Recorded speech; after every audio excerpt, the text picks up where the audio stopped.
Oh my god. When I was sitting there looking at Mikasa's face and when she reached for the scarf, I almost cried. I almost felt like I was Mikasa. And all he says is hands on the table. Yeah. And I was like, oh god. Yep.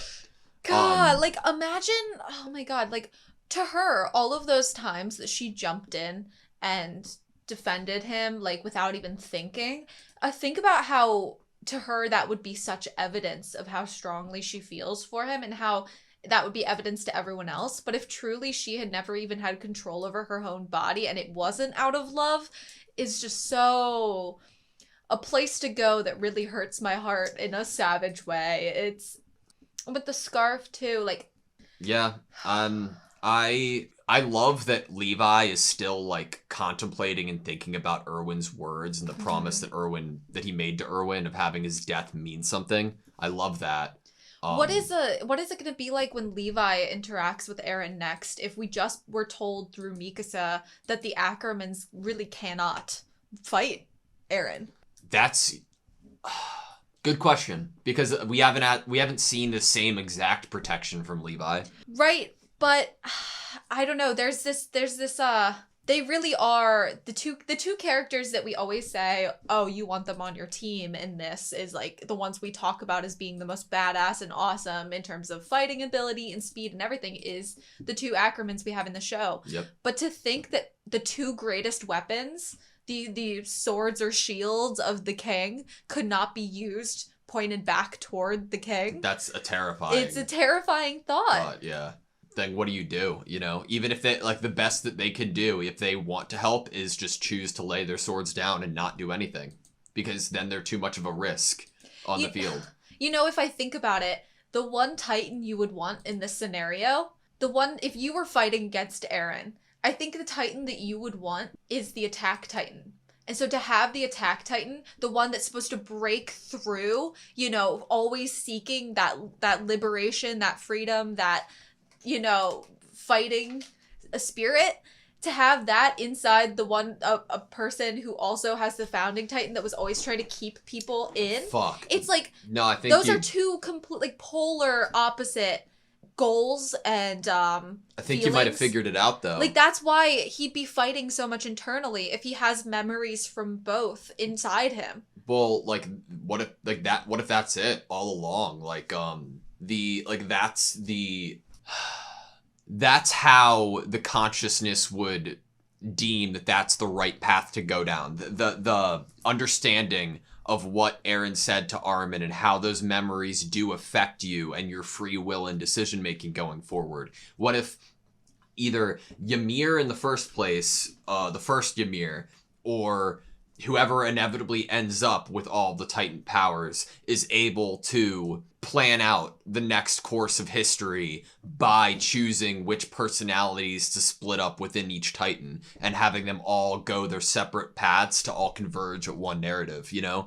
To have those two together. Yeah. I don't, because if you think about it, all the evidence we had of what the Attack Titan was supposed to be, both from verbally what we were told about the Attack Titan and then who had it before Eren and what their goals were. Yeah. They were the ones that were fighting.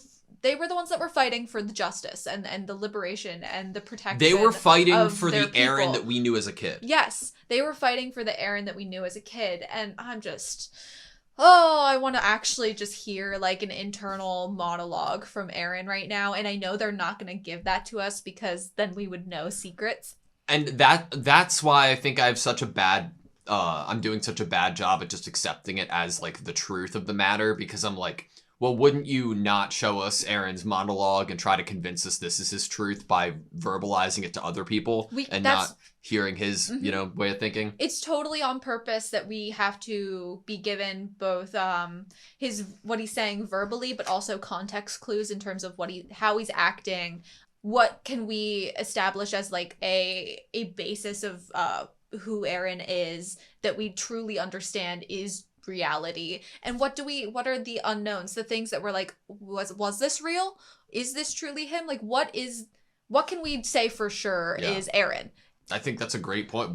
I don't know. I don't think either of us know at this point exactly. And I think what's funnier is it's harder to know if this was Armin, this would be an easier conversation. Why do I say that? Because the Eren that we knew as a child before all of this was so overboard that it's hard to know how he truly felt and who he truly was, because he was so active. He was so commonly yelling and fighting and doing things and running around, and it was harder to get to, especially if you think about kids and how they act. Like, sometimes when they act up like that, you know, maybe they're a little more scared internally. Maybe there's a little more like they're protecting themselves, or there's something else underlying that is having them act out in the way that they are. You know, and I don't think I have a clear picture of who true, like, Eren was because of how loud he was. Yeah, I'm with you there. I had a thought. Which you'd think would be the opposite. The louder he is about how he feels and who he is, you'd think you'd know him better. But it could be, like, intentionally throwing you off a path. Like a lot of haze, a lot of white noise to kind of keep you from keep you figuring guessing out. kind of thing? You can't hone in on what the specific sound is because you're hearing all this other audio. So rather than like, the more like, because honestly, even Eren on the wall fighting, what do you call it? Historia's dad? Like we had a bunch of character changes for him there, and like how loud he was, then how confident he was, and like how he's changed, like with his motive looking out at the sea for the first time. Mm-hmm. There is like a lot of different noise going on, so I feel that. So question for you, because I could have missed it. How did Eren know that Armin continues to go see Annie? How does he have that information / does he know that because the founding Titan can access Bertholdt, therefore Armin's, like, in the Colossal Titan's memories, and maybe his reaction to Armin's defiance and what the last line he said was him reacting to things not going as he, like, saw them going? I'm just going to go with the fact that he had a lot of Jaegerists that were infiltrated in different aspects of the military, and Annie was heavily guarded. Well, not probably heavily guarded, but at least had people, you know, monitoring the visits that people had. And so I think just through the grapevine, he probably learned that. I wanted to go through and look at some of Zeke's lines when he's being carried out of the forest, because I thought that they were really interesting. I thought it was really interesting that some Titans have six-packs. Yeah, I don't really know, like, what makes it. Like, honestly, yeah, like, I know, like, your face could kind of, like, look like yourself when you turn into a Titan, but I don't understand what makes the decision of whether you have a pot belly or you have a six-pack. I don't, like, what? Did they just draw straws and it was like, oh, I drew, like, the better straw. I get to have a six-pack in Titan Attack on Titan form. doesn't draw straws, Anna. It's probably, like, a body fat percentage. If you're under, like, 8% body fat, then you have a six-pack, and you, like, go that route. Above, you're fucked.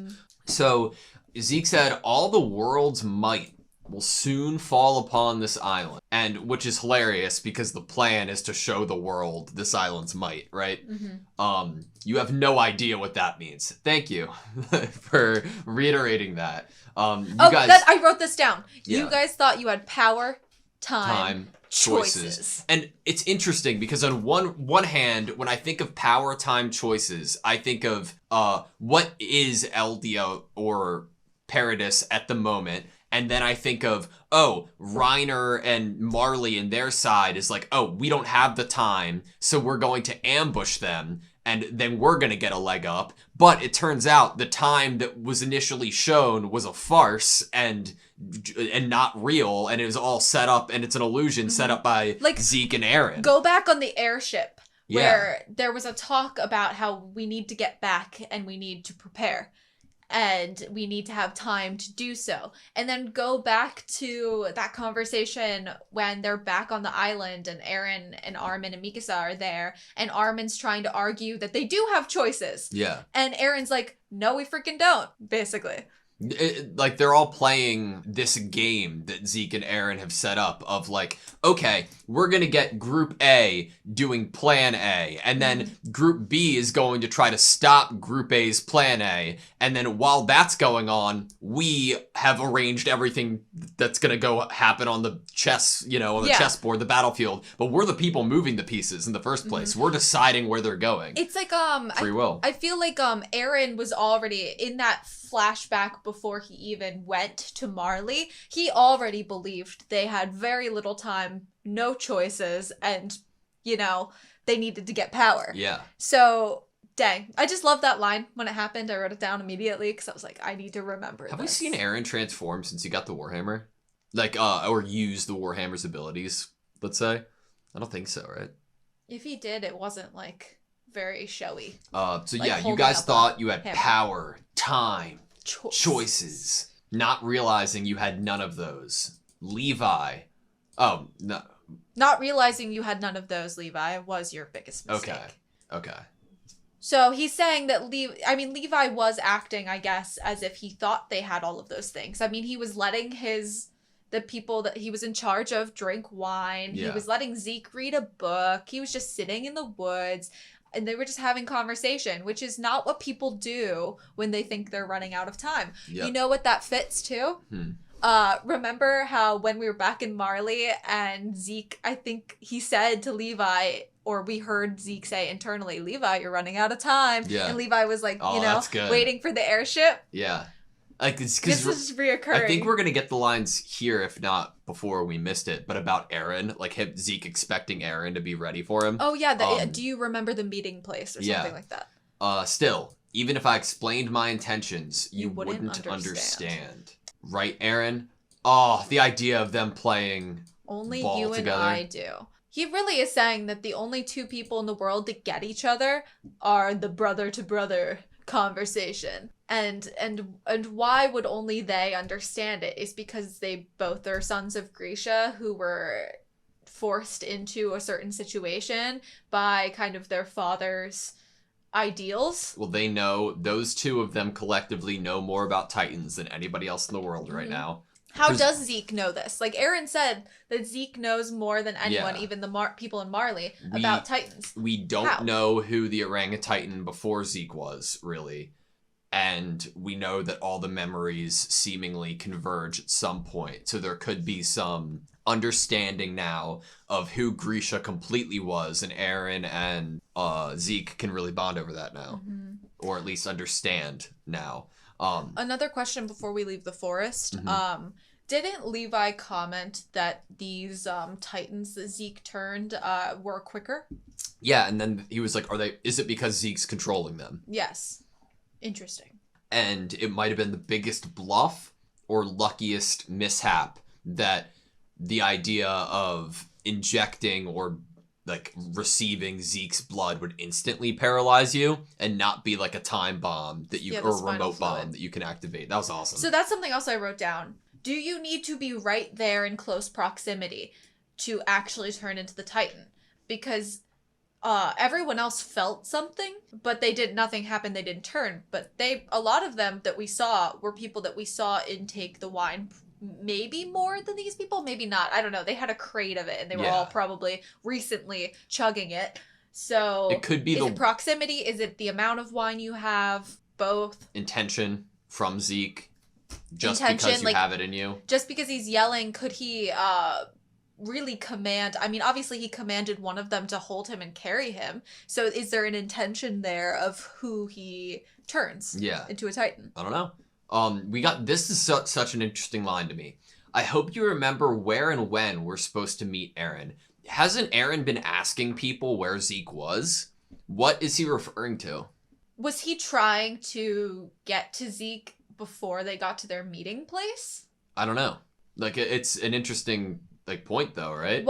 Exactly. Why would he want to find Zeke or be taken to Zeke if Zeke and him have a meeting place? Maybe he wants everybody else to be gathered somewhere else where they think Zeke is, where Zeke and Eren are actually on top of a mountain, both shirtless and staring at the sea. Yes, I love that. I think you're right, because the one that is now searching for Zeke is Flock and the other Jaegerists. So maybe Eren and Zeke had a plan to basically get the Jaegerists and then the military of the island to all meet in the forest and duke it out, and Eren and Zeke go be by themselves. Yeah. I want to could totally be it.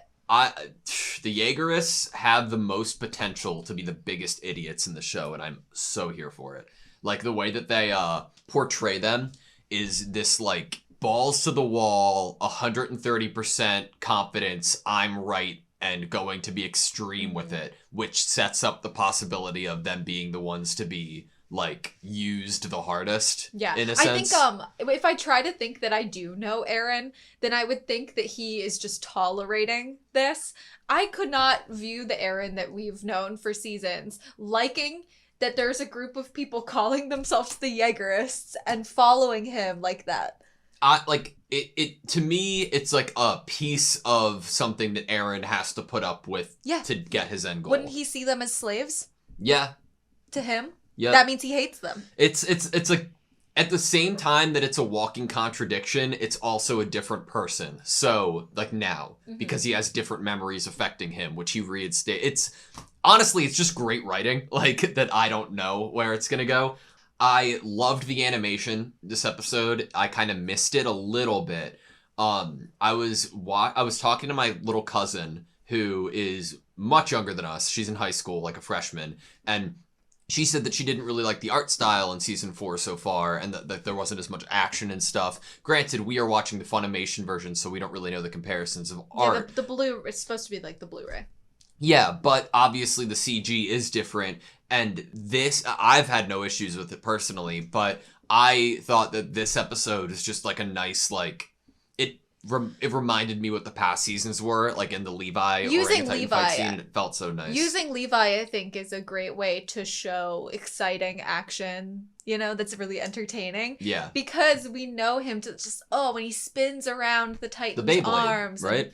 Like Beyblade. He, like, it's great, and the choice he makes with the branches. I can't, in the moment, like, I'll have to, like, actually make an opinion and, like, critical take once we're finished. But at the moment, this is my favorite season, but I understand that that's only because of all that we've been through and all the character writing that is, like, culminated in what's happening now. But that we're still getting references to things, from past seasons. It's brilliant, honestly. I wonder if we're going to dive into more of Zeke's past now after he turned his parents in, because we definitely get that flashback. Mr. K-Saver? Yeah. K-Saver? How did I write it? I don't even know. I have K-S-A-V-E-R. K-S-A-V-E-R. Ksaver? Yeah. Ksaver? I don't know. Saver? But, I don't know, it makes you feel pretty bad in one way. Want to know what's interesting? They've kept this fucking to be continued sign the entire time. It's nice. It is, but I wonder if, like, we're thinking of just thinking about how this could, like, be interpreted now after the information. We like broke it down. I think in like the first season we like stayed on this to be continued screen and started breaking it down, and now it makes a lot of sense, doesn't it? It does. And it's also making me sad because I don't know how many episodes are left in this season. I don't know if it's the last season. I don't know what. But I am very sad to think that one day we won't be like have a reason to talk about this world. I feel like there needs to be a decent amount more in my mind right now, because I don't feel like an end all, like, okay, this is the final battle, it is close. I don't even feel like it's close. I mean, some people might think with all of the players in the places that they are right now that a big battle is about to happen that will be the kind of the deciding factor of the way the rest of time goes. But I just don't feel like it's like pacing wise with this show. I don't feel like I'm gonna get an end to the show in 4 more episodes, you know? Pacing wise, in 4 more episodes, I agree with you, but I have a suspicion or internal feeling that what's to come isn't a battle. What's to come is a reveal that there was never going to be a battle in the first place, and that these two people have outsmarted Zeke's true intentions you. we wouldn't be able to understand, but Aaron does. Yeah. I don't know. I'm loving it, though. Yeah, I love it, too. I hope we don't have to wear those shirts anymore. Oh, yeah, no. I don't want anyone else to die. So if I'm going to predict someone that's going to die by the end of this season, haven't we done this before? Where we've predicted who we thought was not going to, and it was at the beginning when like a lot of the young people were dying by Titans, and we kind of decided who we thought was, I wish I could go back. I want to know who we said we thought was going to die and if they did in fact die. But I'm going to pick that I think that Flock is going to die. Really? I could just see. I could see it. Bet. I could see it, especially with them trying to put him in like as if he's pretending to be Erwin kind of place. Yeah. I could totally see him dying like a very dramatic death. That's true. I'm looking at like the predictions we made from season 4 before we started. Crazy. Is Annie going to wake up? We're gonna keep asking ourselves that until it finally. Dude, I don't know now because like I was really on team Annie's about to wake up, and now I'm kind of not, and I don't know. Could Aaron wake her up? Is that a plan? Like, I mean, I'm sure Aaron could get her out of there. I'm sure Aaron using some type of power within him or Zeke using some type of power within him could get Annie out of there. Maybe. Is that not something they want to do? Probably not if they also see Marley as an enemy. Okay, that's all I have. You? Yeah. Thank you guys so much for watching this video. Please like, comment, and subscribe, and we hope to see you next time.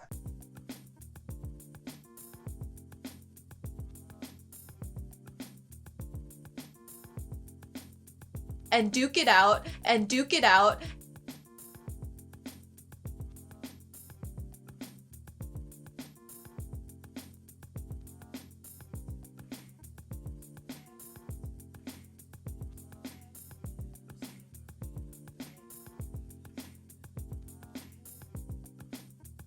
And duke it out. And duke it out.